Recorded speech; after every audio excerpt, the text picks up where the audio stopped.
జిల్లా మద్దులపల్లిలో ఈ నెల 18వ తేదీన సీఎం రేవంత్ రెడ్డి బహిరంగ సభ జరగనుంది. ఈ నేపథ్యంలోని సభా ప్రాంగణాన్ని మంత్రి పొంగులేటి శ్రీనివాసరెడ్డి పరిశీలించారు. ఈ సందర్భంగా మద్దులపల్లిలోని JNTU foundation, nursing college, Munneru Paleru link canal, కూసుమంచిలో 100 పడకల ఆసుపత్రి మార్కెట్ యార్డ్ను సీఎం ప్రారంభిస్తారని పొంగులేటి తెలిపారు. అనంతరం సభలో పాల్గొంటారని పేర్కొన్నారు. ఎన్నికలప్పుడే కాదు, నిరంతరం ప్రజల మధ్యనే ఉంటున్నామని ఆయన స్పష్టం చేశారు. యూనివర్సిటీకి సంబంధించిన బిల్డింగ్ ఫౌండేషన్కి సంబంధించి, అదే రకంగా నర్సింగ్ కాలేజీకి సంబంధించి, అదే రకంగా నీటిపారుదల శాఖకు సంబంధించిన మున్నేరులో నీరు వృధాగా కృష్ణాలో ప్రవహిస్తుంది, కృష్ణాకి వెళ్తుంది మున్నేరు నీరు.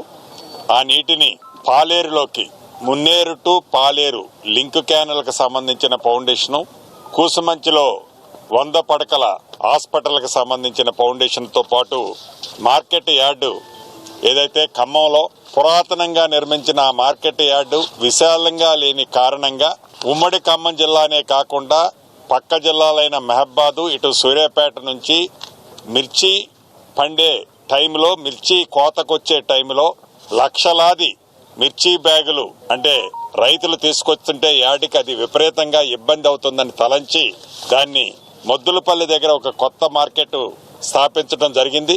దాన్ని ఆ రోజు అది కంప్లీట్ అయింది. దాన్ని కూడా ఓపెన్ చేసే కార్యక్రమాన్ని గౌరవ ముఖ్యమంత్రి రేవంత్ రెడ్డి గారి చేతుల మీదుగా ఉప ముఖ్యమంత్రి గారు, సహచర మంత్రులు తుమ్మల నాగేశ్వరరావు గారు, ఉత్తమ్ కుమార్ రెడ్డి గారు, దామోదర్ రాజనరసింహ గారు, ఇన్ఛార్జి మంత్రి శ్రీహరి గారు, నేను కూడా నా నియోజకవర్గం కాబట్టి అందరం పాల్గొంటున్నాం.